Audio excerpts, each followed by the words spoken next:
Hey guys!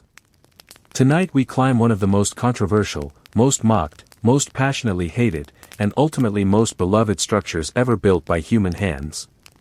A tower that was never supposed to survive. A monument that the greatest artistic minds of an entire civilization called grotesque, embarrassing, and an absolute disaster for the city they loved. A giant iron structure that stood in the middle of the most beautiful city in the world like an uninvited guest at a formal dinner, refusing to leave, refusing to apologize, and somehow, over the course of decades, becoming the most recognized landmark on the entire planet. Tonight, we are talking about the Eiffel Tower. And before we go any further, take a moment, like the video, and subscribe. But only if you genuinely enjoy what I do here. And let me know in the comments where you are tuning in from and what time it is for you. It is always fascinating to see who is joining us from around the world. People listening from small towns at 2 in the morning. People drifting off in cities I have never visited. People finding a few quiet minutes in the middle of chaotic lives. You are all part of what makes this strange little corner of the internet feel worth building. Now, dim the lights, maybe turn on a fan for that soft background hum, find a comfortable position, and let us ease into tonight's journey together. Because tonight's story is not simply about a tower. It is about a city that wanted to prove something to the world. It is about an engineer whose name history nearly forgot. It is about artists and writers and intellectuals who screamed in protest and were absolutely certain they were right. It is about soldiers, scientists, radio signals, wars, and the strange, slow, deeply human process by which something universally hated gradually becomes universally adored. It is about how the greatest mistake can quietly become the greatest symbol. And it all begins not with iron or engineering, but with a revolution, a celebration, and the enormous civic pride of a nation that never, under any circumstances, did anything quietly. To understand why the Eiffel Tower exists at all, you need to understand what France was trying to say to the world in the late 1880s, and more importantly, how desperately France needed to say it. The year is 1889.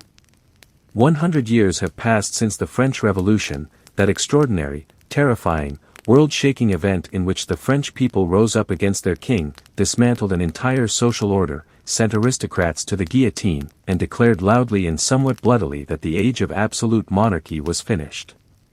That liberty, equality, and fraternity were not merely poetic ideas but political demands.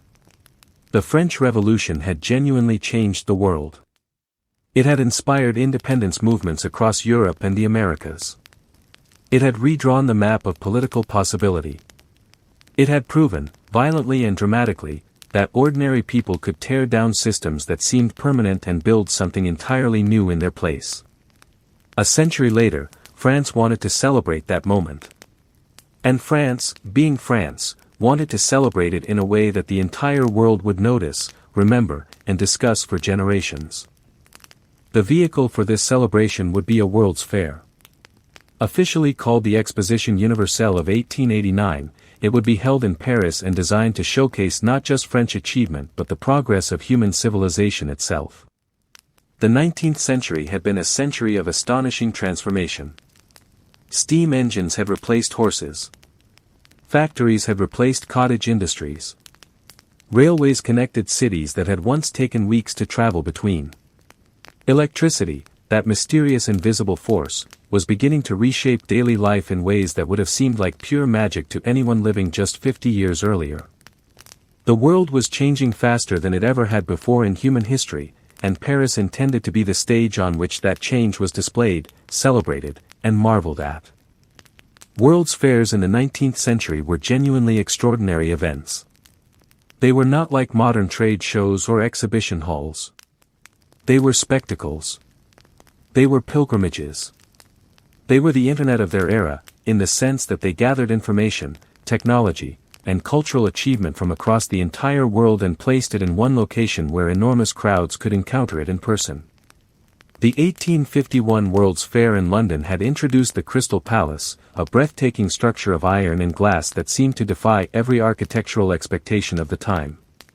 The 1876 World's Fair in Philadelphia had showcased the telephone, the typewriter, and enormous steam engines to an amazed American public.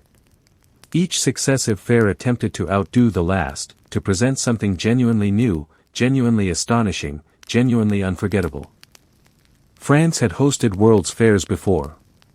Paris had held successful exhibitions in 1855 and 1867 and 1878, each one drawing enormous crowds and generating significant international attention. But 1889 was different. 1889 was not just another opportunity to display French industry and culture. It was a centennial. It was a statement. It was France standing before the entire world and saying, "Look at what we began, look at what we built, look at how far human civilization has come in 100 years, and look at what Paris still is, still means, still represents for the world." To make that statement unforgettable, the organizers decided they needed something extraordinary at the center of the exposition. Not just exhibits or pavilions or displays of industry, impressive as those would be. They needed a centerpiece. A monument. Something so dramatic, so visually overwhelming, so genuinely unprecedented that every visitor would carry the memory of it for the rest of their lives. Something that would make people arriving in Paris feel immediately, instinctively, viscerally that they were in the presence of something unlike anything that had ever existed before. In 1886, the French government announced a competition. Architects, engineers, and designers were invited to submit proposals for a monument to be built on the Champ de Mars, the large open field near the Seine River in central Paris, which would serve as the centerpiece of the 1889 exposition. The requirements were straightforward in principle and completely terrifying in practice. The structure needed to be original. It needed to be impressive. It needed to represent the industrial and engineering achievement of France and of the era. And it needed to reach a height of 300 meters, which is roughly 984 feet, which would make it not merely impressive but literally the tallest human-made structure anywhere on the entire surface of the earth. Over 100 proposals were submitted. They came from architects and engineers across France and beyond. Some were elegant. Some were impractical. Some were bizarre in ways that suggest the designers may have been working under significant personal stress. There were proposals for a giant guillotine, which seemed either historically appropriate or deeply unsettling depending on your perspective. There were proposals for enormous towers made of stone that would have required construction timelines stretching far beyond the exposition's opening date. There were elaborate fantasies of grandeur that bore very little relationship to what was actually buildable with the technology and budget available. And then there was the proposal from Gustave Eiffel. Gustave Eiffel was not a household name in 1886, but he was not unknown either. He was a structural engineer of considerable reputation, a specialist in iron construction, a man who had spent decades building bridges and viaducts and large metal structures across France and beyond. He had designed the internal iron framework of the Statue of Liberty, that gift from France to the United States that had been unveiled just the year before, in 1886, though most people who admired the statue had no idea that its elegant copper exterior was held upright by Eiffel's iron engineering inside. He had built the Garabit Viaduct in southern France, an elegant iron railway bridge that at the time of its completion was the tallest bridge in the world, and which demonstrated both his mastery of iron construction and his willingness to attempt structures that other engineers considered dangerously ambitious. Eiffel's proposal for the 1889 exposition was simple in concept and staggering in ambition. He proposed building a tower entirely of iron, rising 300 meters into the sky, constructed from thousands of prefabricated iron components assembled on site with extraordinary precision. The design was based on a principle that Eiffel had spent his career developing and refining, the idea that iron, properly engineered, could create structures of immense height and strength while remaining graceful, open, and light in appearance. His bridges used this principle. His viaducts used this principle. Now he proposed to apply it to a freestanding tower unlike anything ever attempted. The proposal was accepted. Eiffel's company was awarded the contract to design and build what would officially be called the Tour de 300 meters, the 300-meter tower, to serve as the entrance arch for the 1889 Exposition Universelle. Construction was scheduled to begin in 1887. The tower needed to be completed by May 1889, when the exposition was due to open. That gave them approximately 2 years. 2 years to build the tallest structure on Earth. 2 years to solve engineering problems that had never been solved before because no one had ever attempted anything like this before. 2 years, as it turned out, to ignite one of the most spectacular public controversies in the history of architecture. Because almost immediately after the plans became public, Paris erupted. It is difficult, standing in the present and looking backward through history, to fully appreciate how deeply, passionately, and almost universally the Eiffel Tower was despised before it was built. We live in a world where the Eiffel Tower is not merely accepted but beloved. It appears on postcards and coffee mugs and screensavers and tattoos. It is the most visited paid monument in the entire world. The silhouette of it is so deeply embedded in global visual culture that it has become essentially synonymous with the concept of Paris itself, with France itself, with romance and elegance and European civilization. When people imagine Paris, they imagine the Eiffel Tower. When filmmakers want to establish that a scene is set in France, they show the Eiffel Tower. When someone falls in love in a movie and they want to signal that something beautiful and sophisticated is happening, they set it near the Eiffel Tower. All of that makes it genuinely difficult to remember that in 1887, when construction began, a very large number of extremely intelligent, extremely educated, extremely culturally serious people looked at Gustave Eiffel's plans and concluded, with complete conviction, that this tower would be an absolute catastrophe for Paris. The opposition was not quiet. It was not polite. It was not confined to a few disgruntled letters to local newspapers.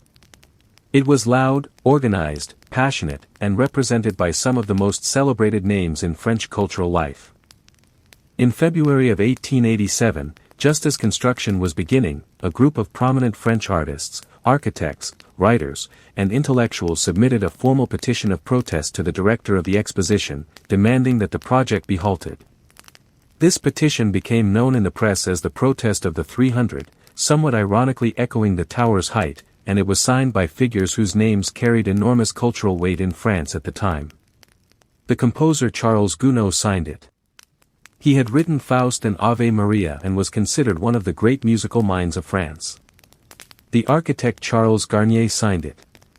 He had designed the Paris Opera House, the spectacular, ornate, almost deliriously beautiful building that remains one of the architectural jewels of the city to this day.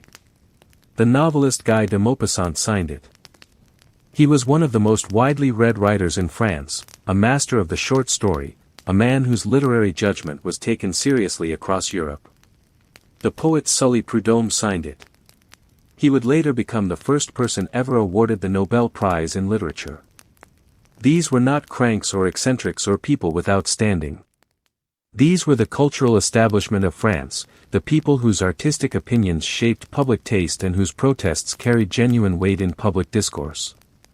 And what they said about the Eiffel Tower was extraordinary in its hostility. The petition described the planned tower as a disgrace to Paris. It called it a gigantic black factory chimney. It called it a hateful column of bolted metal. It described it as a solitary iron girder, monstrous in its grimness, that would cast its barbarous shadow over the city like some dark blot on the landscape. The language was not measured or diplomatic.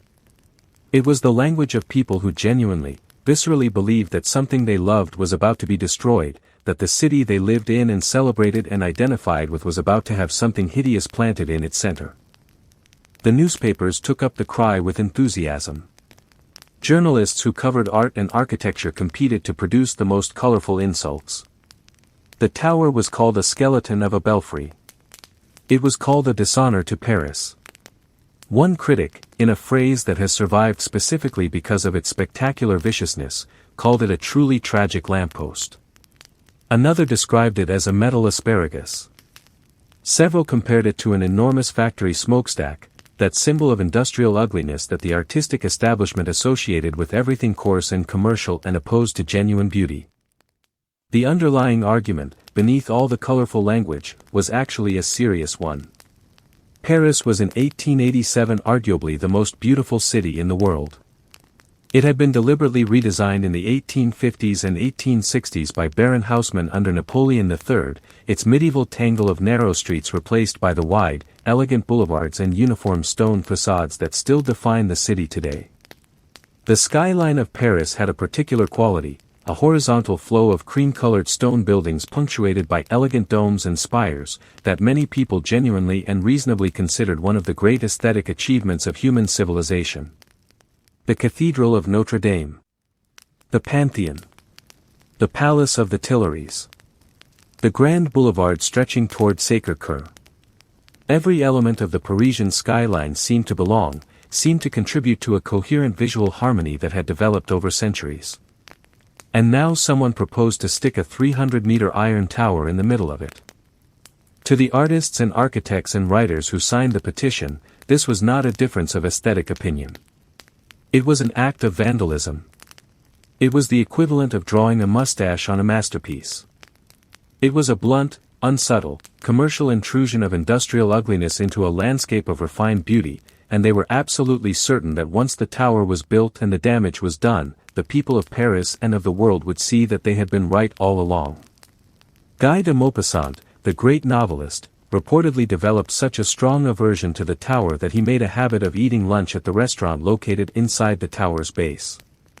When asked why he ate there given his hostility toward the structure, he is said to have replied that it was the only place in Paris from which he could not see it. This story may be apocryphal. It may be the kind of story that attaches itself to famous names because it is too perfectly illustrative to resist.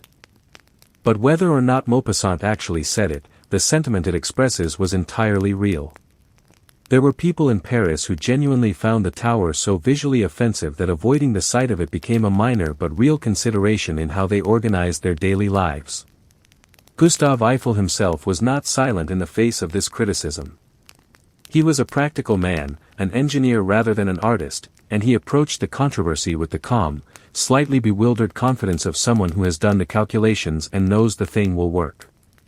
He argued that the tower had its own aesthetic logic, that the curves of its iron legs were not arbitrary but were dictated by the mathematical requirements of wind resistance, that form and function were not opposed in his design but unified. He pointed out that iron construction had produced genuinely beautiful bridges and viaducts across France, and that height alone should not make something ugly. He also pointed out, with the slightly weary practicality of a man who had been in the construction business for a long time, that the tower was temporary. The original contract specified that it would stand for 20 years, serving as a radio transmission tower and scientific research platform, and would then be dismantled. The critics who feared it would ruin Paris forever could, he suggested, take comfort in knowing that it would eventually come down. This did not satisfy the critics. But construction continued anyway. And what happened next was, in its own way, just as extraordinary as the controversy that preceded it. The Champ de Mars in January of 1887 was a large, flat, somewhat unremarkable field near the Seine River in the 7th arrondissement of Paris. It had been used as a military parade ground, which is what its name, the Field of Mars, referenced. It had hosted previous World's Fairs. On quiet days it was simply an open space where Parisians walked and children played and the ordinary rhythms of city life continued undisturbed. Then the workers arrived. What followed over the next 26 months was one of the most remarkable engineering achievements of the 19th century, a construction project that proceeded with a speed and precision that astonished even the people most closely involved in it. First, the foundations. 4 enormous foundation pits were dug into the earth, one at each corner of the tower's base, each one requiring careful excavation down to a depth sufficient to support the enormous weight that would eventually press down upon it. The ground near the Seine was not uniformly stable. On the side of the base nearest the river, the soil was softer and more waterlogged, and reaching stable foundation depth required the use of compressed air caissons, essentially pressurized chambers that allowed workers to excavate underwater without the surrounding soil collapsing inward. This was dangerous work. The pressure differential could cause severe physiological effects in workers, a condition known today as decompression sickness, though at the time it was understood only poorly and managed imperfectly. The foundation work alone took months, and it established the essential character of the entire construction project, which was one of unprecedented precision applied to unprecedented scale. Gustav Eiffel's company had not simply designed a tower. They had designed a system. Every component of the tower had been calculated in advance, drawn in meticulous technical plans, and then manufactured off-site at Eiffel's factory in Levallois-Perret, on the outskirts of Paris. By the time the components arrived at the Champ de Mars for assembly, each one had already been drilled, shaped, and fitted to tolerances measured in fractions of a millimeter. This was not how large construction projects typically worked in the 1880s. Most large structures of the era were built through a process of on-site improvisation as much as advanced planning, with workers cutting and fitting and adjusting as they went, relying heavily on the judgment and experience of skilled craftsmen making real-time decisions at the construction site. Eiffel's approach was radically different. It was essentially industrial manufacturing applied to construction, the same principles that were transforming factory production across Europe applied to the challenge of assembling an enormous tower in the middle of a city. The iron components that made up the tower's structure numbered approximately 18,000 individual pieces. Each piece had been calculated as part of a whole, designed to fit with its neighbors precisely, to distribute weight and resist wind according to mathematical principles worked out in advance by Eiffel's team of engineers. The key engineers included Maurice Koechlin and Émile Noguier, who had developed the original structural concept, and Stephen Sylvester, who had contributed the architectural details that gave the tower its distinctive appearance, including the decorative iron arches at the base and the ornamental features that softened what might otherwise have been a purely functional industrial structure. Approximately 50 engineers and designers worked on the technical plans. The plans themselves, when complete, filled an enormous number of technical drawings specifying every component with precise measurements and assembly instructions. It was, in the language of a later era, a project managed with extraordinary systematic rigor. Assembly began with the 4 great legs, rising from their foundations at a steep angle, curving inward as they climbed. Getting those initial angles precisely right was critical. If the legs diverged even slightly from their specified trajectory in the early stages, the errors would compound as construction proceeded upward, and the structure would fail to meet correctly at the first platform. The solution was a combination of careful measurement, hydraulic jacks that allowed workers to make fine adjustments, and a process of constant checking and rechecking as the legs rose. The workers on the construction site numbered, at peak, around 250 at any given time. This was actually remarkably few for a project of this scale. The efficiency came from the prefabricated nature of the components and from the systematic organization of the work itself. Workers knew what they needed to do because the plans told them precisely.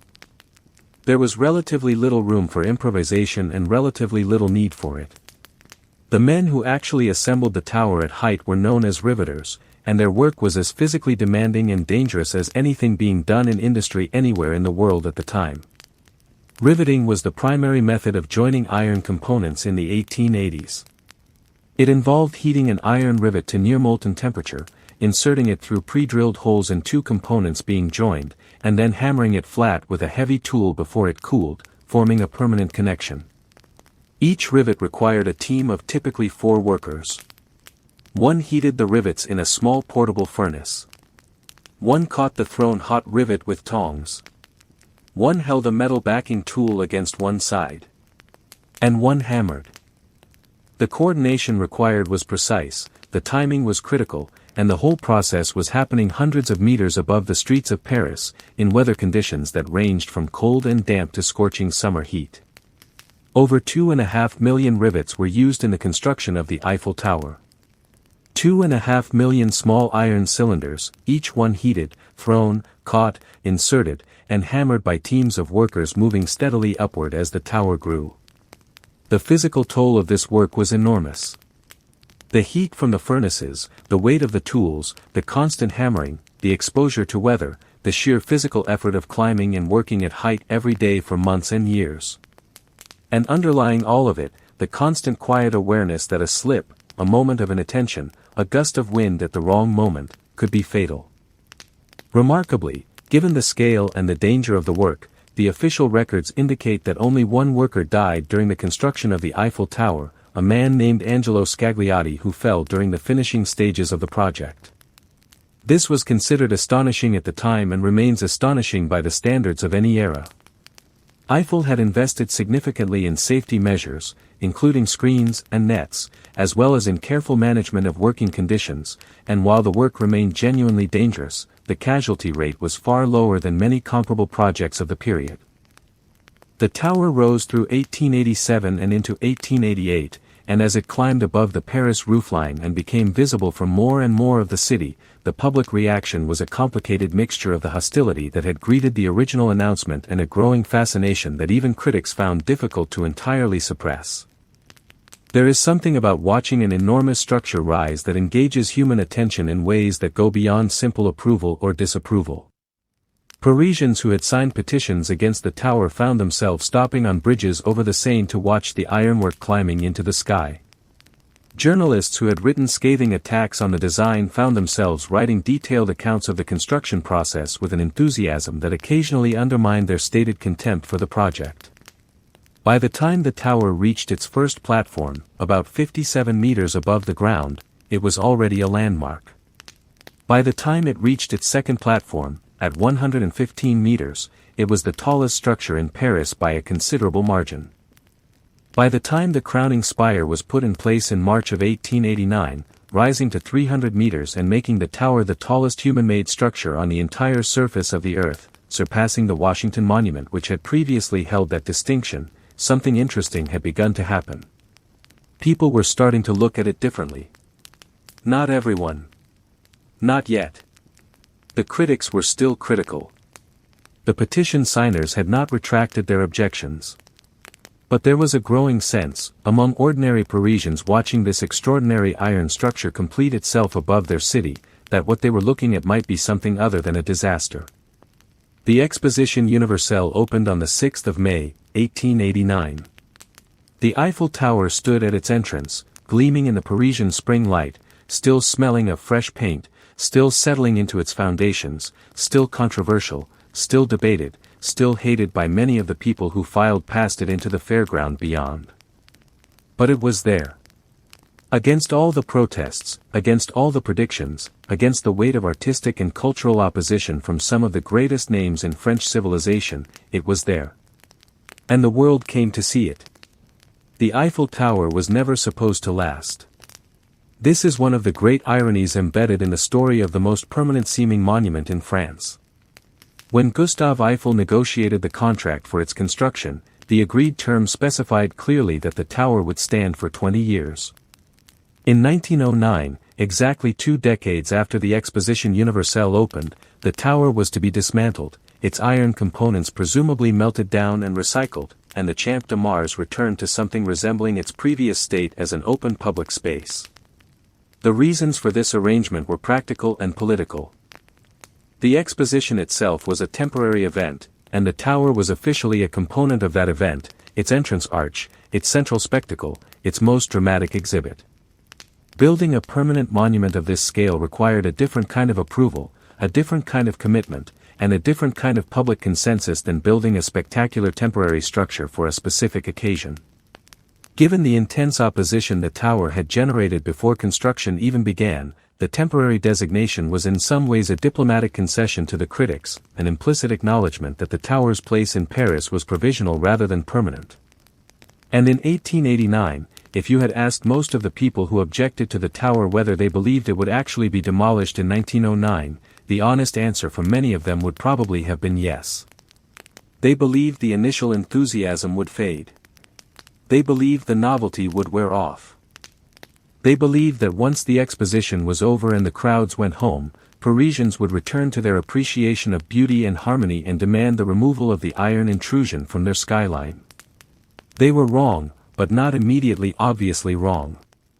The exposition itself was an enormous success.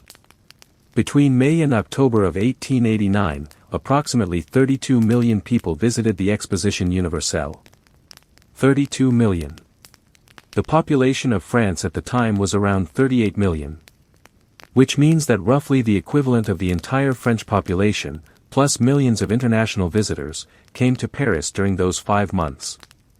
And while the exposition offered an extraordinary range of exhibits, from the latest industrial machinery to cultural displays from dozens of countries, a very large proportion of those 32 million visitors made the Eiffel Tower a central part of their experience.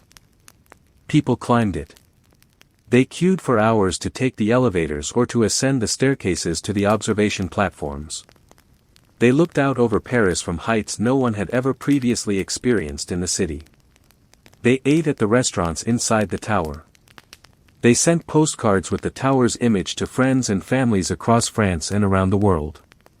They stood at the base and tilted their heads back and let the sheer scale of the thing wash over them. They returned the next day and brought their children. They wrote accounts of it in journals and letters that described feelings of vertigo and wonder and a kind of sublime disorientation that came from being high above everything familiar. The tower received nearly 2 million visitors during the exposition alone. Nearly 2 million people, in 5 months, climbing into and through a structure that had been designed as a temporary exhibition feature.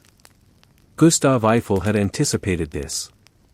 He had not simply designed an exhibition centerpiece.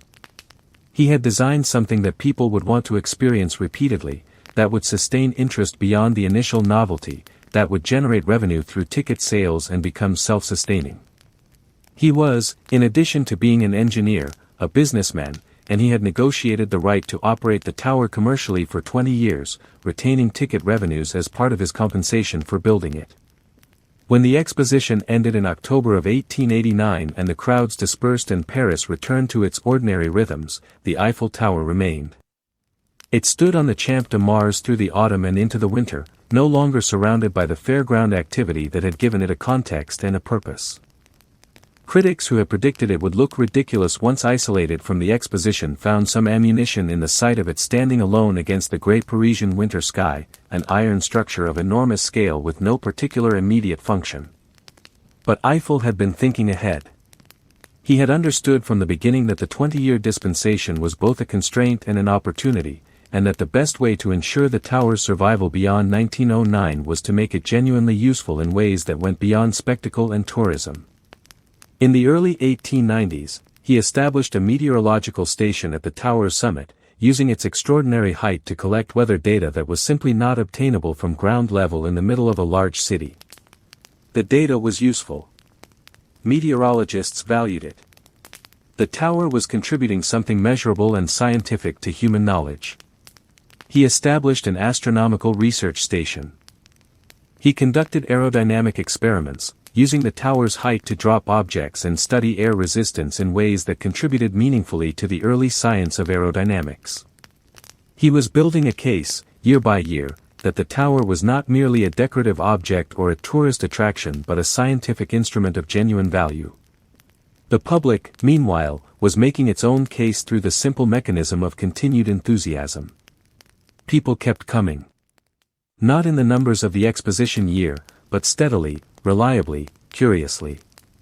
They climbed the tower and looked at Paris. They came back. They brought visitors from out of town. They came on dates and on anniversaries and on ordinary Tuesday afternoons for no particular reason except that the tower was there and interesting and unlike anything else in their experience. Then, at the turn of the century, something happened that would ultimately prove decisive in the tower's survival. A new technology emerged that changed the strategic value of height from something merely impressive to something practically vital. Radio communication. Guglielmo Marconi had demonstrated wireless telegraphy in the mid-1890s, and by the early 1900s the technology was developing rapidly. Radio transmission required antennas, and the taller the antenna, the farther the signal could reach. A radio antenna mounted on the Eiffel Tower would be, by a very large margin, the highest antenna in Paris, and among the highest anywhere. The French military recognized this almost immediately. A military radio transmitter installed on the Eiffel Tower could communicate with installations across France and eventually across much of Europe. In 1903, the French army installed a radio antenna on the tower. In 1906, the first permanent radio station began broadcasting from the tower. The Eiffel Tower had become, almost accidentally, a critical piece of national communications infrastructure. And critical national infrastructure does not get demolished. When 1909 arrived and the 20-year term of the original contract expired, the question of whether to demolish the tower was no longer really a question at all. The city of Paris assumed ownership of the tower under the terms of the original agreement, which had specified that at the end of the concession period the tower would become city property. But no one in authority was seriously proposing to take it down.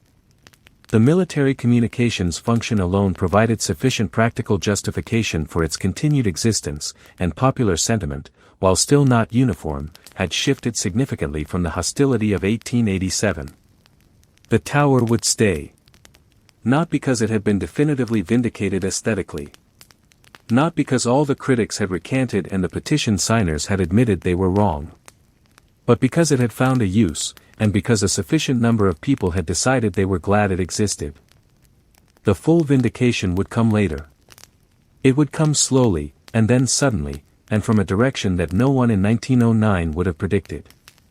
The Eiffel Tower had barely survived the threat of its own planned demolition when a far more serious threat arrived in the form of the First World War. In the summer of 1914, the assassination of Archduke Franz Ferdinand in Sarajevo set in motion the catastrophic chain of alliances and mobilizations that would plunge most of Europe into the most destructive war in human history to that point. Within weeks, Germany had invaded Belgium and France, and the German army was advancing toward Paris with terrifying speed. In August of 1914, French military commanders faced the genuine possibility that Paris itself might fall. In those desperate weeks, the Eiffel Tower demonstrated for the first time how dramatically its role had evolved from exhibition spectacle to essential national asset. The radio station on the tower's upper platform had been operational for years and had become the primary communications hub for the French military's wireless network. In the early weeks of the war, as the German advance continued and the situation became increasingly critical, the radio station was operating continuously, transmitting and receiving military communications that coordinated French troop movements and gathered intelligence about German positions. One of the most significant moments in the early months of the war involved the tower's role in what became known as the Battle of the Marne. In early September of 1914, the German First Army, advancing toward Paris, had created a gap in the German line due to a change in direction ordered by its commander. French military intelligence, partly using radio communications coordinated through the Eiffel Tower station, identified this gap. The French and British forces attacked through it, halting the German advance and saving Paris from occupation. The Eiffel Tower did not win the Battle of the Marne on its own. Wars are not won by single structures or single communications intercepts.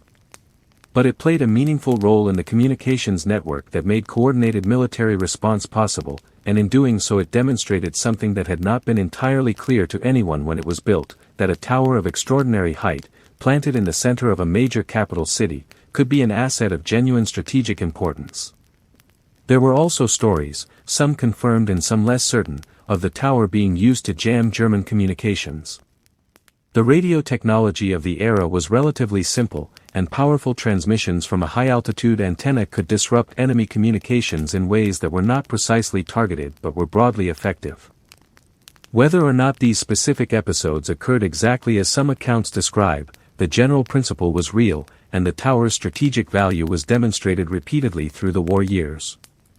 When not performing its military communications functions, the Eiffel Tower stood over a Paris that was profoundly transformed by war.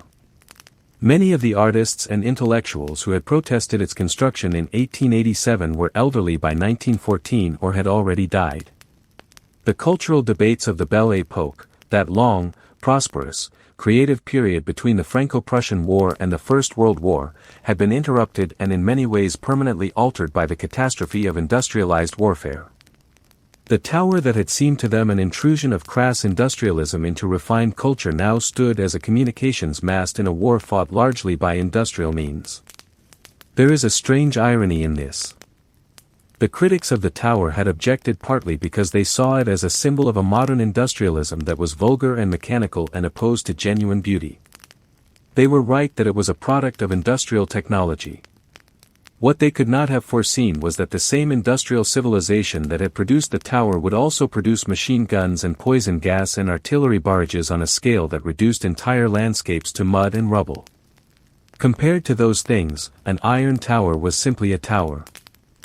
The war years also included a famous episode involving the tower and a German spy, though like many stories from this period the facts have been embroidered over time in ways that make precise reconstruction difficult. What is generally agreed is that the tower's radio station played a role in the interception of coded German military communications, and that this intelligence work contributed to the Allied war effort in ways that are still not entirely publicly documented. The occupation of Paris during the Second World War, between 1940 and 1944, produced its own layer of stories about the tower. When Adolf Hitler visited Paris in June of 1940 on a brief tour of the conquered French capital, the elevators of the Eiffel Tower were conveniently not functioning, requiring him to climb the stairs if he wished to reach the top. French resistance workers took credit for this, though whether it was a deliberate act of sabotage or a more mundane maintenance issue depends on which account you read. What is known is that Hitler did not ascend the tower, choosing instead to admire it from the ground, and that the tower's flag situation was a subject of some tension during the occupation. When German forces entered Paris, they ordered the French tricolor flying from the tower to be replaced with a German swastika flag. The replacement flag hoisted was reportedly so enormous that it was blown away by the wind almost immediately. A smaller replacement was installed. French workers responsible for maintaining the tower are said to have engaged in various forms of quiet resistance throughout the occupation, including ensuring that certain facilities remained inconvenient for German use. More significantly, in August of 1944, as Allied forces were approaching Paris and German authority in the city was collapsing, Hitler reportedly ordered the complete destruction of Paris, including the Eiffel Tower, to prevent the city from falling intact into Allied hands. The German military governor of Paris, General Dietrich von Choltitz, did not carry out this order, famously choosing surrender over the destruction of one of humanity's greatest cities. The Eiffel Tower, along with Notre Dame and the Louvre and all the other treasures of Paris, was spared. When Paris was liberated in late August of 1944 and Charles de Gaulle led the Free French forces down the Champs-Élysées to the crowds of the liberated city, the French tricolor was raised again over the Eiffel Tower. It has flown there since. The transformation of the Eiffel Tower from universally condemned monstrosity to beloved national symbol did not happen in a single moment or even in a single decade. It happened gradually, almost imperceptibly, through the accumulation of experience, association, and time. In the years immediately following the 1889 Exposition, the tower remained controversial. The critics had not disappeared. The petition signers had not retracted their objections. Paris was still a city with strong and vocal opinions about aesthetics, and there were still plenty of people willing to express those opinions loudly. But something had shifted. The sheer fact of the tower's existence, its daily presence in the Parisian landscape, its gradual integration into the visual rhythm of the city, began to do something that abstract argument could not. People got used to it. And then, quietly, without entirely admitting it, they began to like it. This is not an unusual process. Architectural history is full of structures that were initially rejected and subsequently embraced, buildings that seemed jarring and inappropriate when new and became beloved as they acquired age and association and meaning. The process is helped along considerably when the structure in question is genuinely interesting to look at, which the Eiffel Tower undeniably is.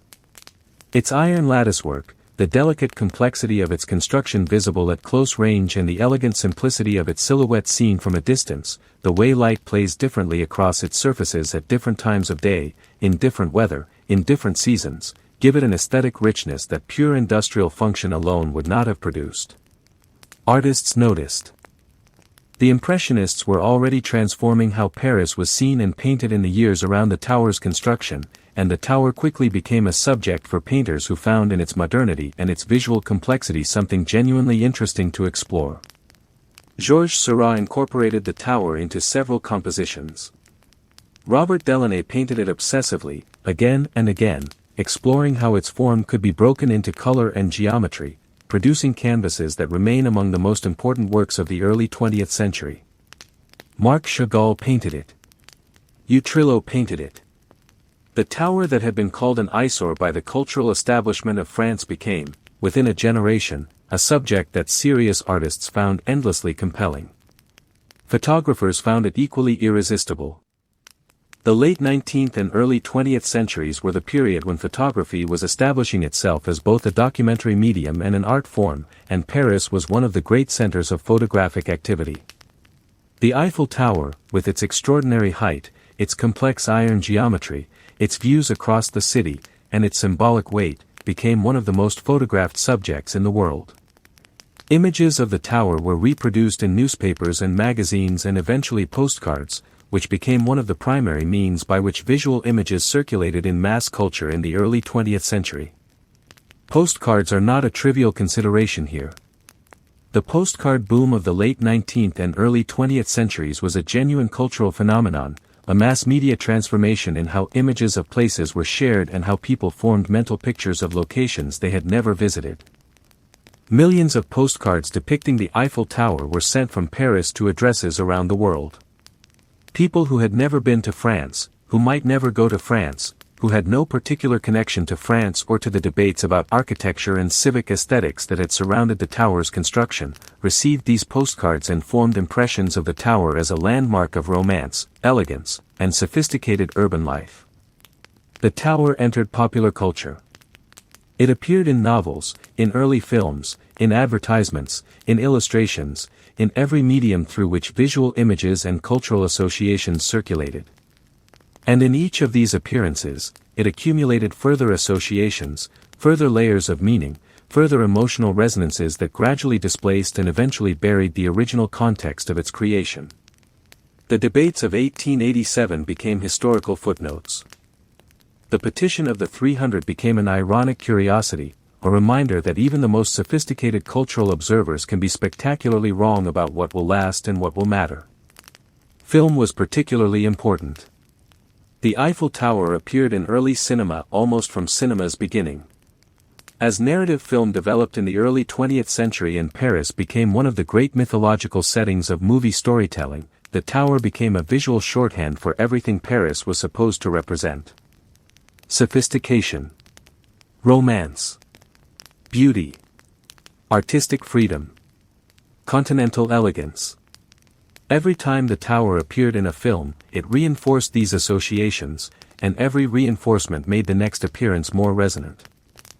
By the 1920s, by the time Paris had emerged from the First World War and was experiencing the extraordinary cultural flowering of the interwar years, the tower's position had changed so fundamentally that it is almost impossible to recover the original sense of it as a contested object.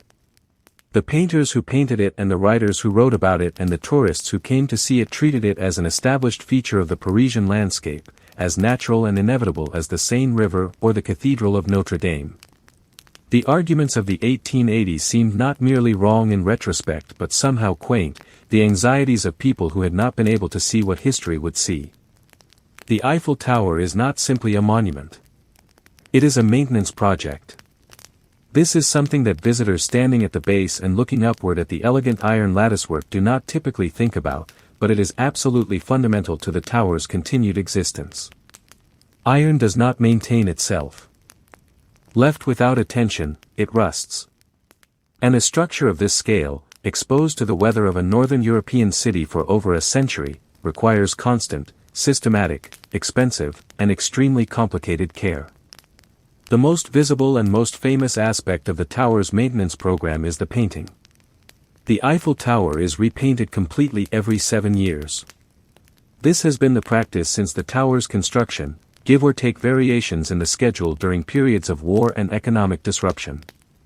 Every 7 years, a team of painters works its way across the entire surface of the tower's iron structure, removing old paint and applying new in a process that takes approximately a year and a half to complete and uses roughly 60 tons of paint. 60 tons of paint.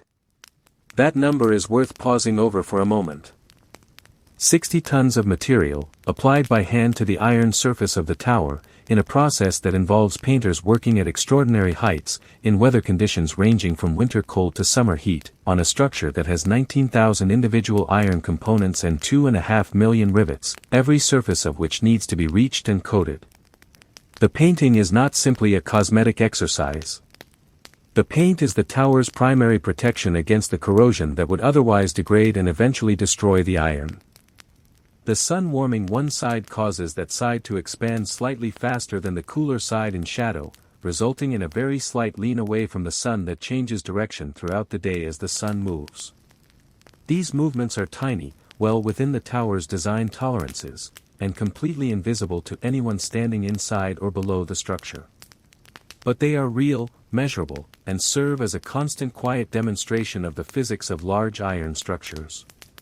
In 1887, a group of France's greatest artists, writers, architects, and composers looked at Gustave Eiffel's plans for a 300-meter iron tower in the middle of Paris and concluded with complete certainty that it would be a disaster.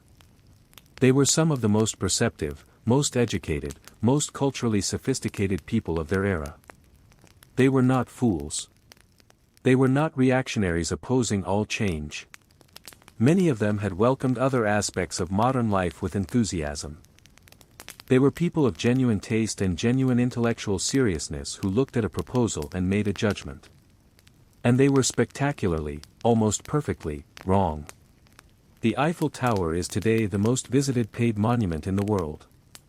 It is recognized by more people, photographed more frequently, and evoked in more contexts than virtually any other human-made structure on Earth. The name Gustave Eiffel is known to hundreds of millions of people who know nothing else about engineering or French history or the 19th century. The image of the tower has become so deeply embedded in global visual culture that it functions as a universal symbol in a way that very few human creations achieve, a shorthand for an entire city, an entire nation, an entire set of ideas and associations about beauty and sophistication and the possibilities of human creation. How did this happen? How did a structure that was despised and condemned become immortal? Part of the answer lies in the nature of the opposition itself. The critics of the tower argued from a specific conception of beauty, rooted in particular historical traditions, defined by particular assumptions about what materials were appropriate for monumental architecture and what forms were appropriate for a great city's skyline. These were not arbitrary assumptions. They were grounded in real aesthetic experience and real cultural tradition. But they were also, it turned out, not universal. They were the assumptions of a particular time and place, and as that time receded and other times came, the assumptions changed. The tower represented something new. Not just a new building, but a new aesthetic category, a kind of beauty that derived from engineering rather than decoration, from structural logic rather than historical precedent, from the visible expression of function rather than its concealment behind ornamental surfaces. The critics saw this and hated it. But a new generation of artists, and eventually a new public, saw it and found in it something genuinely compelling. The tower became, unexpectedly and against almost all prediction, one of the founding objects of modern aesthetic sensibility. Part of the answer lies in time and association. The tower has now existed for longer than most of the people who first condemned it lived.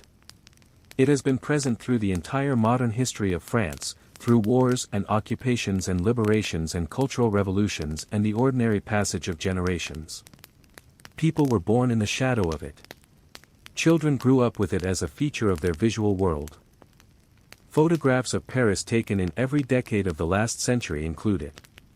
It has accumulated a weight of association, a density of human memory and experience, that transforms an object from a thing that was made into a thing that simply is. The Eiffel Tower has stopped being something that was built and become something that exists, the way mountains exist, or rivers, or the sea. It was always there. It will always be there. It belongs. Part of the answer lies in what the tower actually does, aesthetically, when you encounter it. The critics predicted that it would be ugly. They were wrong, though the full extent of their wrongness only became apparent gradually as the tower's visual impact became understood not in the terms of the aesthetic they were defending but in terms that the tower itself helped create. The tower is extraordinarily interesting to look at. Its scale is overwhelming. Its transparency, the way you can see through it rather than being stopped by a solid surface, creates a visual experience unlike any other monument. The relationship between its enormous mass and its delicate-seeming iron lattice creates a constant productive tension in the eye. It looks different from every angle, in every light, in every season. It rewards repeated looking in a way that simpler or more conventional structures do not. And part of the answer lies in an irony that would not have surprised Gustav Eiffel even if it might have surprised his critics. The tower was built for a specific occasion and a specific purpose, and both the occasion and the purpose have long since passed into history. The Exposition Universelle of 1889 is a historical event. The radio communications function that saved the tower from demolition is long obsolete. The scientific research conducted from its summit has been superseded by instruments and platforms that the 19th century could not have imagined. None of the reasons for which the tower was built or preserved apply any longer. What remains is the tower itself. Its function now is simply to exist, to be visited, to be looked at, to be experienced. And in being simply itself, it has become, against all the predictions and protests of the most sophisticated cultural opinion of its era, one of the things that human beings most want to see before they die. Gustav Eiffel died in 1923, at the age of 91, respected and celebrated and well aware that the thing he had built had outlasted every argument against it. He had not set out to build a symbol. He had set out to build a tower, 300 meters high, in iron, that would stand for 20 years and demonstrate the possibilities of modern engineering. He built something that would stand for more than a century and demonstrate something rather larger than that. He built proof that the most despised thing can become the most beloved. That the ugliest mistake can become the most beautiful symbol. That what a civilization chooses to keep, in the end, says everything about what that civilization has decided to value. The Eiffel Tower was a mistake that became a monument.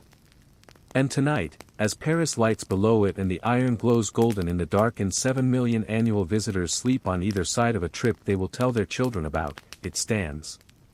As it has stood since 1889. As it will stand, one hopes, for a long time yet.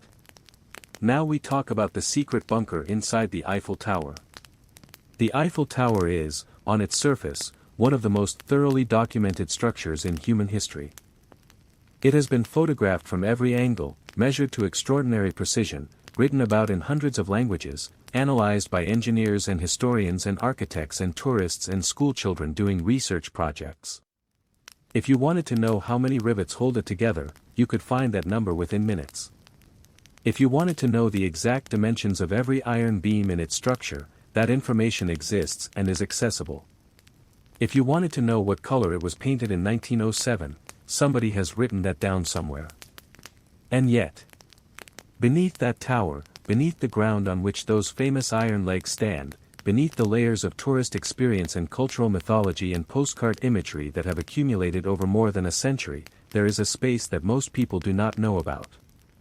A space that was built for purposes that had nothing to do with tourism or exhibitions or the celebration of engineering achievement. A space that was built because powerful people, in a dangerous time, needed somewhere to go and something to do that the rest of the world could not see or hear or interfere with. A bunker.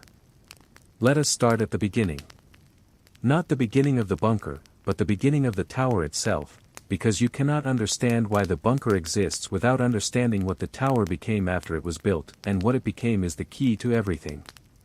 When Gustav Eiffel completed his iron tower in 1889 and opened it to the public for the Exposition Universelle, the official purpose of the structure was to serve as a dramatic entrance arch and central spectacle for the World's Fair.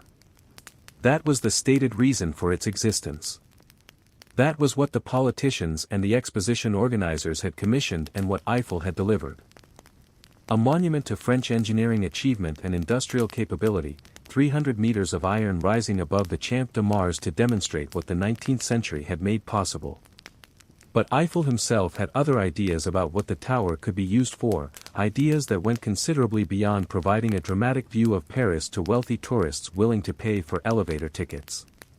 He had included in his design, from the very beginning, a private apartment near the summit and a series of scientific laboratories and research spaces within the tower's structure, because he understood that a structure of this height, in the center of a major European capital, was not merely an aesthetic object. It was an instrument. It was a platform. It was an elevated position of extraordinary strategic value in a world where elevation increasingly mattered for communication, observation, and scientific measurement.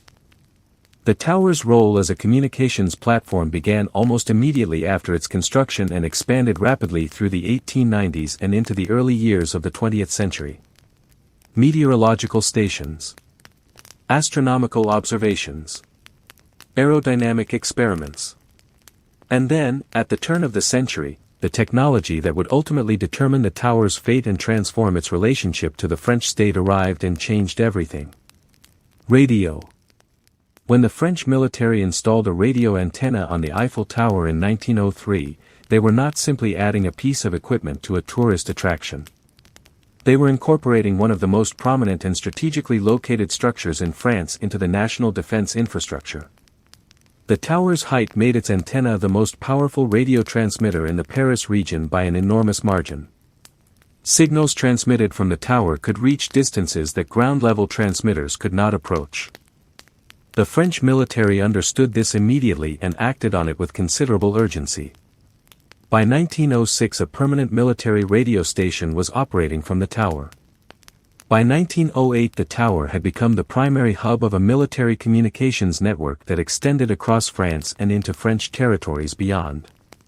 The people who operated this station were military personnel, not civilian technicians. The equipment they used was classified. The communications they transmitted and received were encrypted. And the tower, which the public continued to visit and admire and photograph and regard as a monument to peaceful industrial achievement, had quietly acquired a second identity as a piece of active military infrastructure. This dual nature, simultaneously the world's most famous tourist attraction and an operational military communications facility, created a tension that would only intensify as the political situation in Europe darkened through the first decade of the 20th century and into the second. Germany was rearming. European alliances were hardening into the configurations that would eventually produce catastrophic war. French military planners were thinking seriously about what a major European conflict would mean for Paris, for the tower, and for the communications network that depended on it. And it was in this context, in the years leading up to the First World War, that serious attention began to be paid to the question of what would happen to the tower's military communications function if Paris came under attack. Because the answer to that question was uncomfortable. The radio station on the tower was located high above the ground, in a structure made of iron, in the middle of an open field, with no protection whatsoever against artillery bombardment or aerial attack. If an enemy force were to shell the tower, or if bombing from aircraft, still a relatively new possibility but an increasingly real one, were to strike the Champ de Mars, the communication station could be destroyed. The antenna could be brought down. The network that depended on the tower could be severed at its most critical point. Military planners did not like this.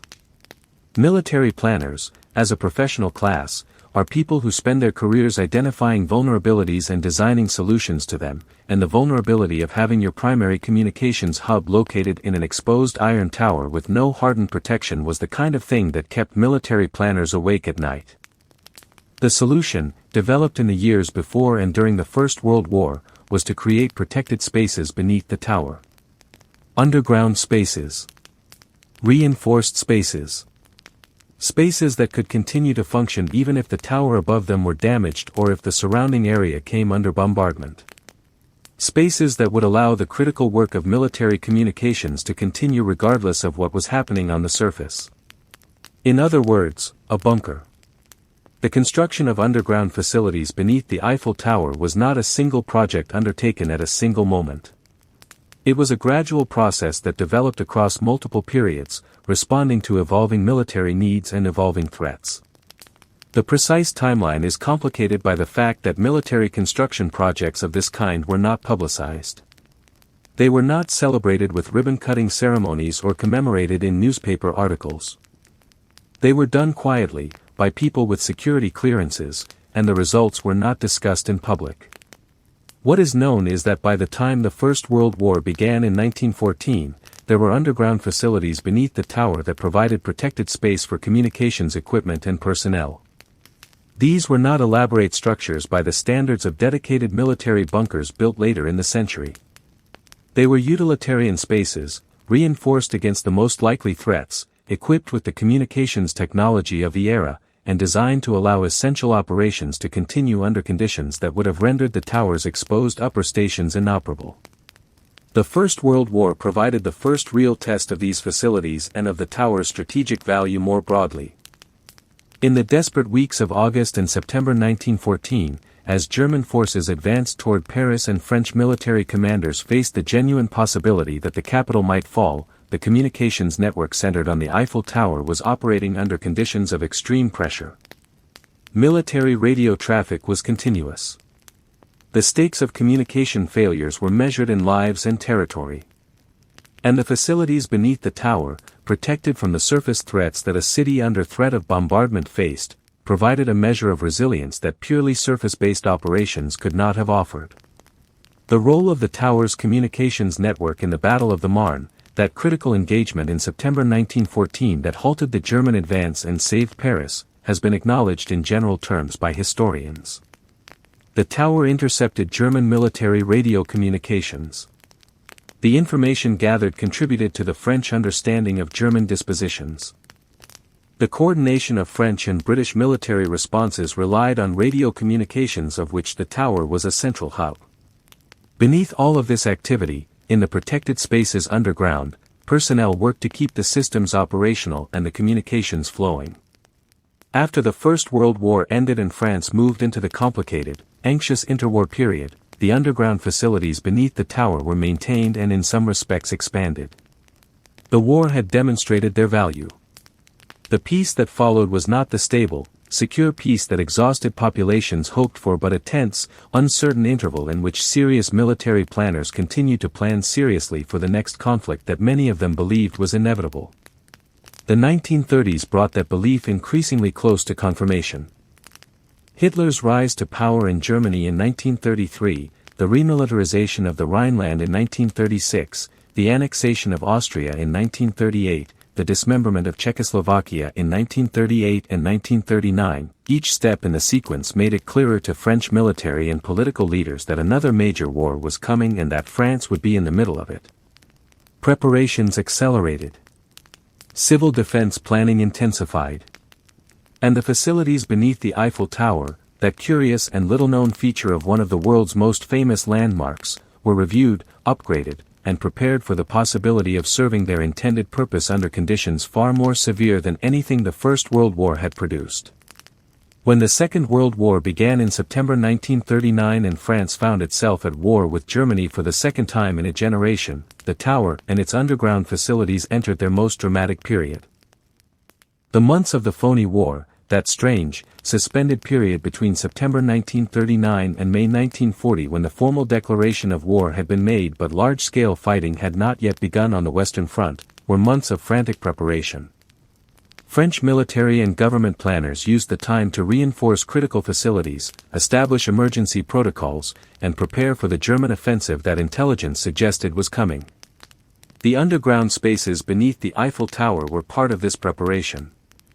They were stocked. They were staffed. They were connected to communication networks that would allow them to function even under conditions of severe disruption to normal infrastructure. The people who worked in them were professionals in military communications, intelligence, and related fields, people who understood that their work might need to continue under circumstances that would make surface operations impossible or extremely dangerous. Then, in May 1940, the German offensive began. And it was not the static, attritional warfare of the Western Front in the First World War that French military planners had partly prepared for. It was something different, something faster and more devastating, an armored thrust through the Ardennes that outflanked the Maginot Line and drove deep into France with a speed that shocked even the German commanders who ordered it. Within weeks, the French military situation had collapsed in ways that no plan had adequately anticipated. Paris was declared an open city in June 1940, meaning that French authorities chose not to defend it militarily rather than subject it to the destruction that street-by-street fighting would have caused. The decision spared Paris the physical destruction that many other European cities suffered during the war. It also meant that German forces entered Paris without significant resistance on the 14th of June, 1940. What happened to the underground facilities beneath the Eiffel Tower in the days immediately before and after the German entry into Paris is a matter on which the historical record is incomplete. Military installations facing imminent capture are typically subject to denial operations, the destruction or removal of sensitive equipment and documents to prevent them from falling into enemy hands. Whether such operations were conducted beneath the tower, and to what extent they were successful, is not entirely clear from publicly available sources. What is known is that the German occupation of Paris lasted 4 years, from June 1940 to August 1944, and that during those 4 years the Eiffel Tower itself was a subject of considerable symbolic and practical attention from the occupying forces. The Germans used the tower's radio antenna for their own communications purposes. The tower was festooned with German signage. A large banner reading Deutschland zieht auf allen Fronten, Germany is victorious on all fronts, was hung from the structure. German soldiers were photographed at its base and on its platforms as part of the routine documentation of the occupation that the Nazi regime pursued obsessively. Hitler's brief visit to Paris on the 23rd of June 1940, just days after the German entry into the city, included the Champ de Mars and the tower. The famous photographs of Hitler standing with the Eiffel Tower visible behind him, taken that morning, have become among the most recognized images of the entire war, a visual shorthand for the moment of maximum German triumph in the West. Hitler reportedly said that Paris had long been a dream of his and that the dream had come true that morning. The elevator in the tower was not working, which French resistance accounts attribute to deliberate sabotage by French workers, ensuring that the German leader could not ascend to the summit without climbing hundreds of stairs. He did not climb the stairs. He looked at the tower from the ground and moved on. Beneath the ground, beneath the iron feet of the tower above which Hitler posed for his photographs, the underground spaces existed in whatever condition the hasty preparations of June 1940 had left them. Whether they were entirely empty, or still contained equipment that French or German personnel were using, or had been thoroughly sanitized before the Germans arrived, the sources do not say with complete certainty. What can be said is that the Germans, who were thorough in their occupation of every other aspect of Parisian infrastructure, were certainly aware that underground spaces existed beneath the tower, and that their use of the tower's radio facilities during the occupation suggests that the infrastructure connecting the tower to the ground below it remained a subject of practical interest. The liberation of Paris in August 1944 was one of the most emotionally overwhelming events of the entire war for the French people. The Free French forces of General Philippe Leclerc entered the city on the 24th of August. The formal German surrender of Paris was signed on the 25th. Charles de Gaulle led his famous walk down the Champs-Élysées on the 26th, through crowds of Parisians who had waited 4 years for exactly this moment, weeping and cheering and pressing forward to touch the man who embodied, more than anyone else, the idea that France had not been extinguished by occupation but had continued to exist as a spiritual and political reality even when it had ceased to exist as a military one. The French tricolor was raised over the Eiffel Tower again. The German signage came down. The tower was Paris again, French Paris, liberated Paris, and the underground spaces beneath it, whatever their condition after 4 years of occupation, were French again too. In the years after the Second World War, as France rebuilt and the Cold War replaced the Hot War as the defining strategic reality of European life, the underground facilities beneath the tower continued to exist and in some respects continued to serve purposes that were not entirely civilian. The Cold War created its own demands for protected communications facilities, for hardened spaces that could survive the new threats that nuclear weapons and long-range bombers and eventually ballistic missiles represented.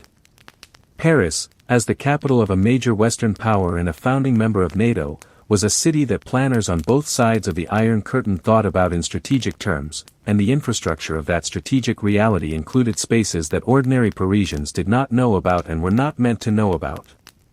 The specific fate of the bunker beneath the Eiffel Tower during the Cold War period, what it was used for, how it was maintained, when it was finally decommissioned if it was decommissioned, what it contains today, these are questions that do not have complete public answers. The French state, like most states, maintains confidentiality about certain aspects of its security infrastructure, and the underground spaces beneath one of its most prominent national landmarks fall into a category where complete transparency has not been the order of the day. What visitors to the tower today encounter, if they know to look for it, are traces. Suggestions. The architectural evidence of things that were built for purposes different from the tourist infrastructure that surrounds them. There are areas beneath the tower's foundations that are not accessible to the public and are not explained on the official visitor maps. There are doors that lead to spaces that are not part of the official tour. There are corridors and chambers that exist beneath the ground level of the Champ de Mars that have nothing to do with the mechanical systems required to operate the elevators or the lighting or the restaurants.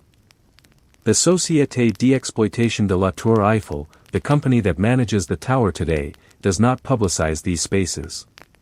They are not a selling point for the tourist experience. They do not appear in the promotional materials or the souvenir guidebooks or the audio tour narration. The official presentation of the tower is focused entirely on what is above ground, on the iron structure and the views and the history of the engineering achievement and the restaurants and the light show. The underground is not part of the story that the tower tells about itself to the 7 million people who visit it every year. And this is, in its own way, one of the most remarkable things about the entire situation. The most visited paid monument in the world, a structure so thoroughly photographed and documented and analyzed that it sometimes seems as if there could not possibly be anything about it that is not known, contains within and beneath itself spaces and histories that the vast majority of its visitors are completely unaware of. The bunker beneath the tower is not a secret in the sense that governments are actively working to conceal it. It is a secret in the more ordinary and in some ways more interesting sense that most people simply do not think to ask about it. They come to see the tower. They look up. They ride the elevator.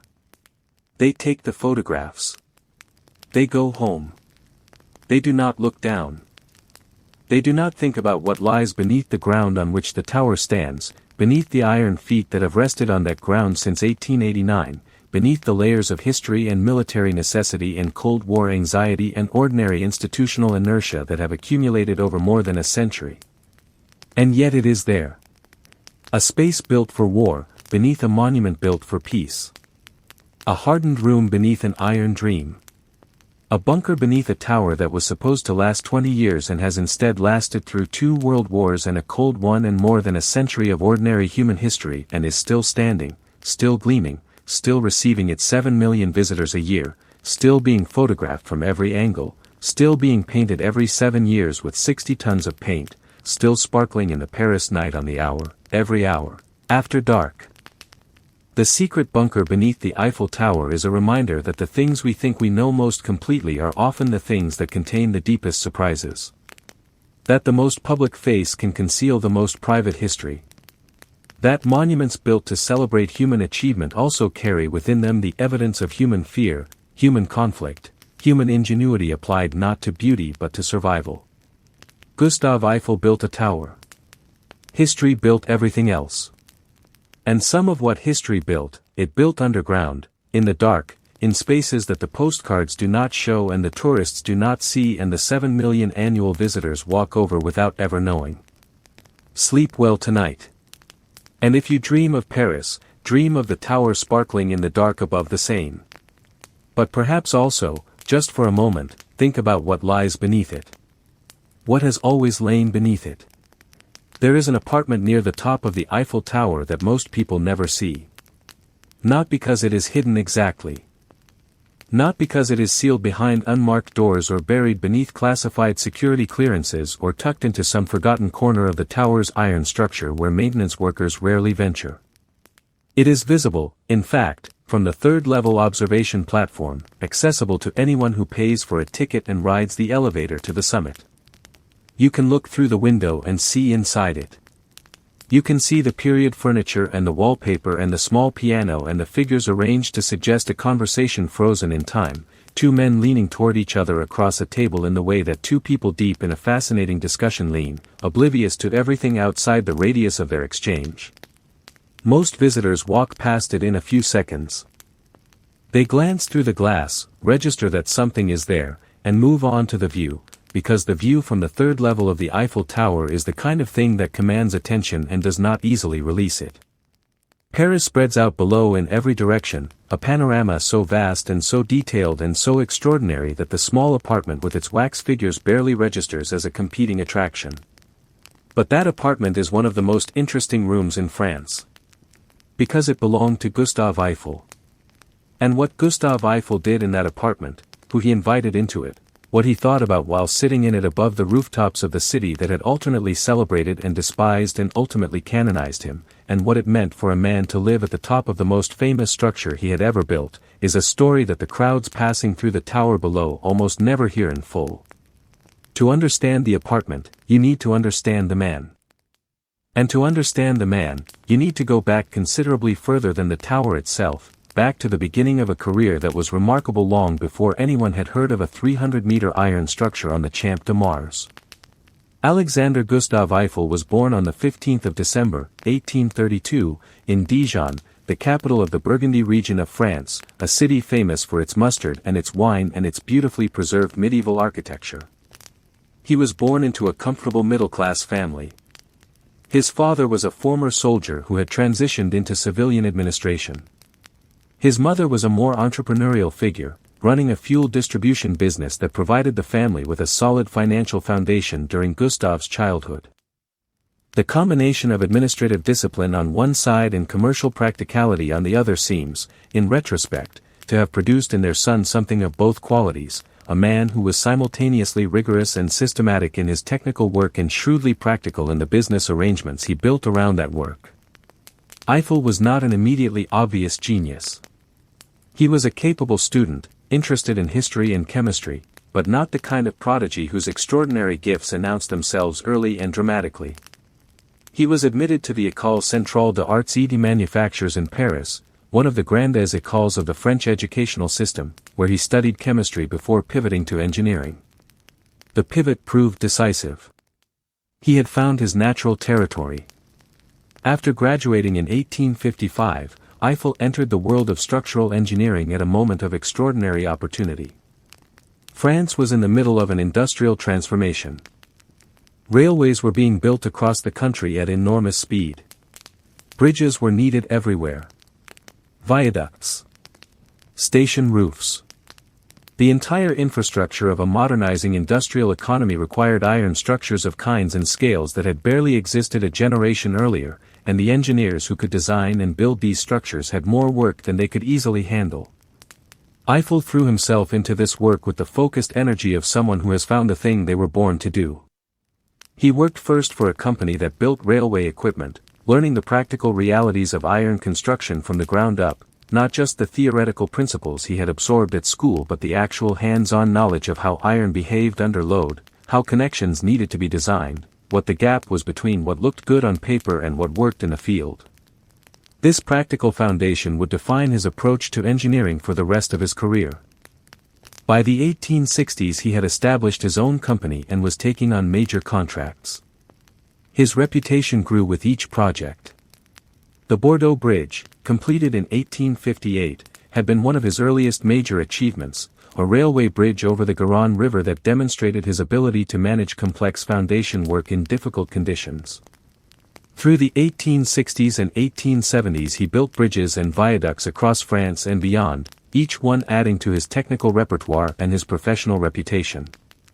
The project that brought him closest to international recognition before the tower was the internal structure of the Statue of Liberty.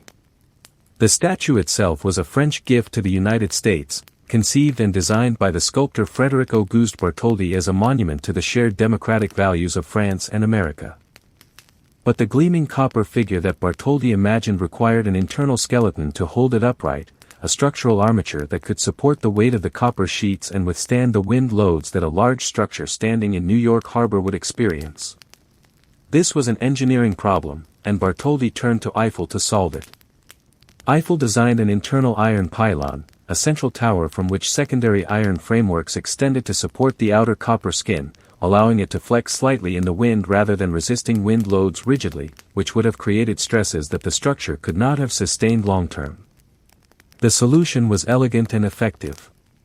The Statue of Liberty has stood in New York Harbor since 1886, and Eiffel's internal structure continues to perform its function.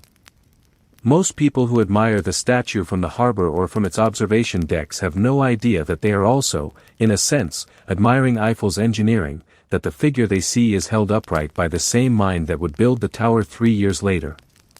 When the commission for the 1889 Exposition Tower was announced and Eiffel's proposal was accepted, he was 53 years old.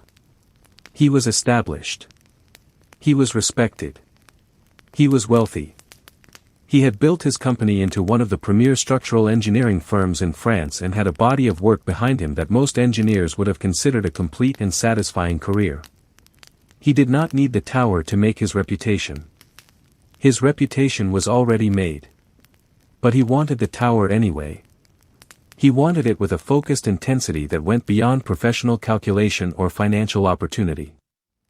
He wanted it because it represented something that no engineer had ever attempted before, because it pushed against the boundaries of what was understood to be possible in iron construction, because the problems it posed were interesting in ways that more conventional projects were not, and because somewhere in the practical, systematic, commercially astute engineer there was also a man who understood that some things are worth doing simply because they are extraordinary.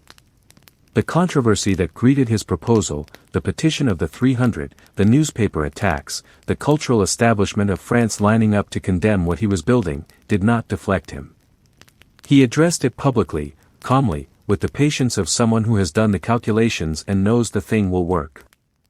He argued for the aesthetic of engineering, for the idea that the mathematical curves of the tower's legs were not arbitrary impositions of industrial ugliness on a beautiful city but were themselves a form of beauty, the visible expression of structural logic, the shape that function naturally took when properly understood. He genuinely believed this. It was not a defensive argument made under pressure. It was a conviction he had held throughout his career and that the tower gave him the opportunity to express at the largest scale imaginable. Construction took 2 years and 2 months. When it was complete, when the last rivet was hammered and the last section of the upper platform was fitted into place and the tower stood 300 meters above the Champ de Mars as the tallest human-made structure on Earth, Eiffel did something that no one who had not thought carefully about his character would have predicted. He moved in. Not in the way that a caretaker moves into a building, or the way that a security guard occupies a post. He created, in the upper reaches of the tower he had built, a personal space. A private retreat.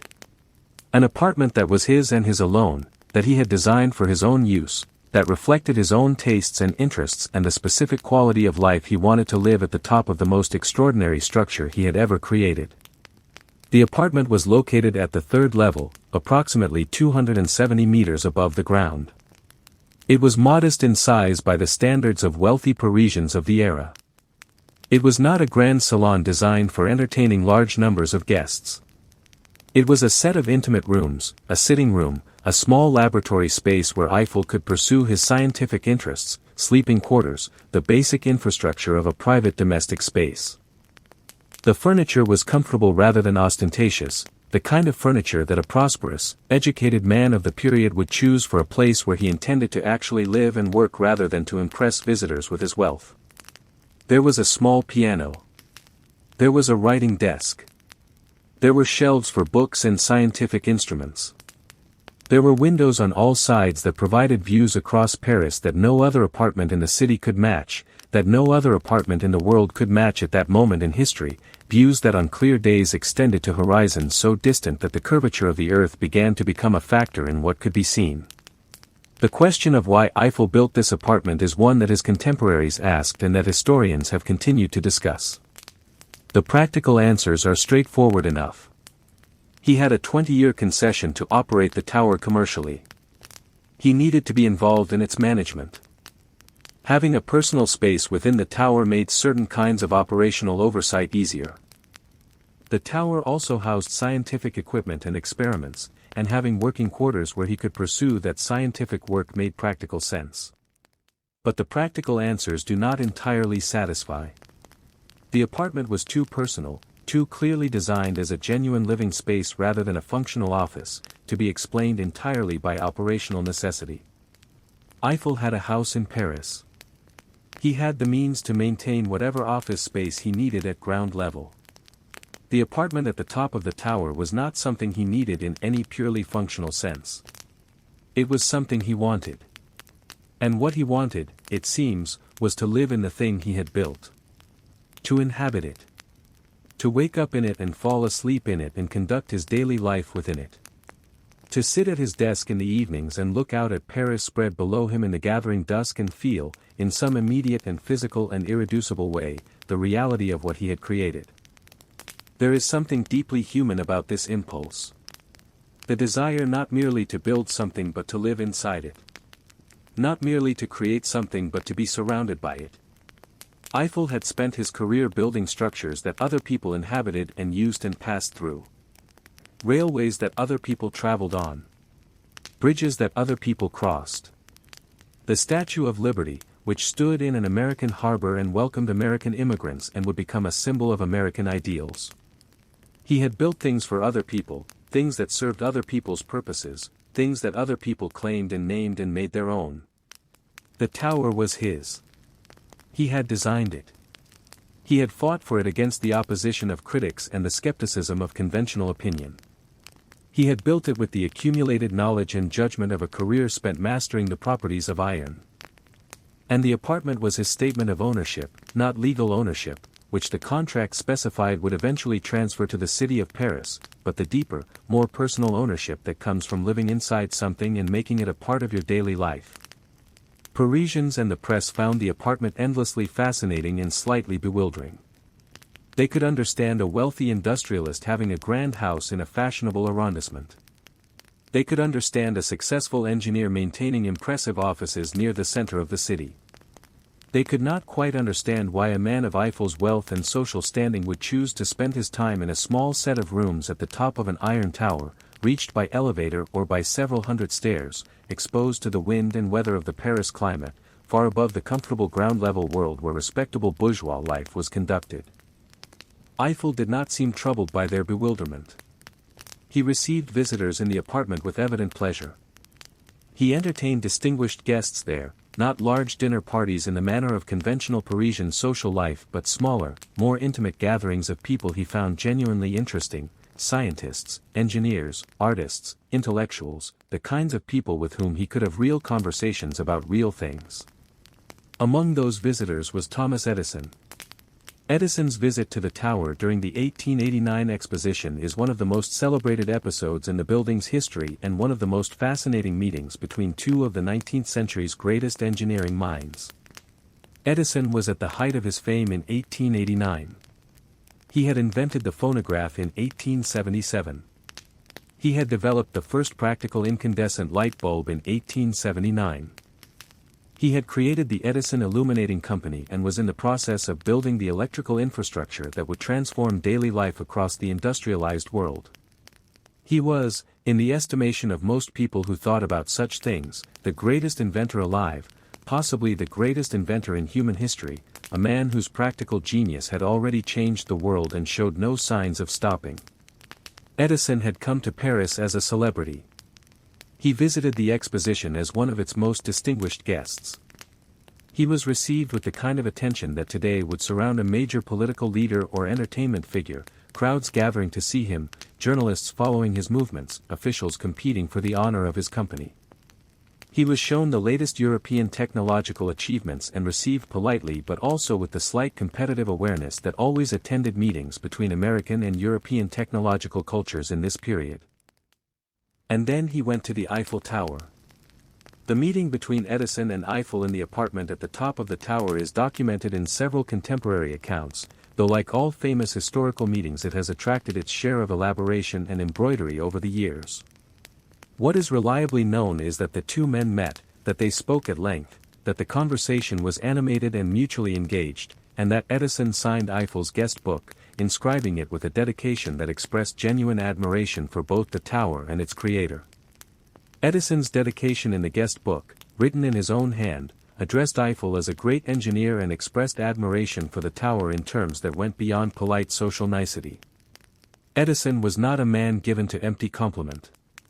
He respected practical achievement and had little patience for things that did not work or that existed primarily for decorative or symbolic purposes. The fact that he praised the tower, and praised Eiffel, in genuine and specific terms said something meaningful about how he assessed what he had seen. The two men were, in many ways, more similar than their different national contexts and different fields of work might suggest. Both were fundamentally practical men.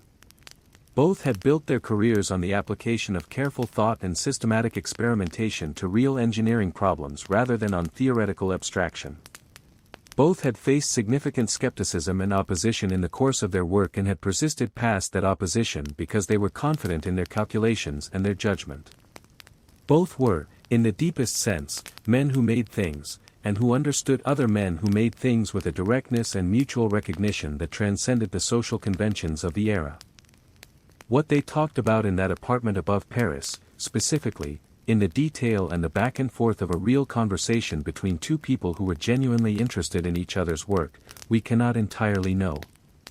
The accounts that survive are summaries rather than transcripts. But we know that they talked about electricity, about radio technology that was then still in its earliest stages, about the future of communication and the role that height would play in it, about the scientific uses of the tower that Eiffel had been developing and the ways in which an elevated platform in the center of a major city could serve as a scientific instrument of considerable value. We know that when Edison left the apartment and descended the tower and continued his tour of the exposition, he carried with him a phonograph, one of his own inventions, that he had brought as a gift for Eiffel. And we know that Eiffel kept that phonograph in the apartment, where it sat among the scientific instruments and the books and the comfortable furniture as evidence of an afternoon in the summer of 1889 when two of the greatest engineering minds of the era sat together above the rooftops of Paris and talked about what the future might contain. Other visitors came and went through the years. Scientists whose names are less celebrated than Edison's but whose conversations with Eiffel in the apartment contributed to the scientific work he pursued there. Engineers who wanted to understand what he had built and how. Politicians who came for the view and stayed for the conversation.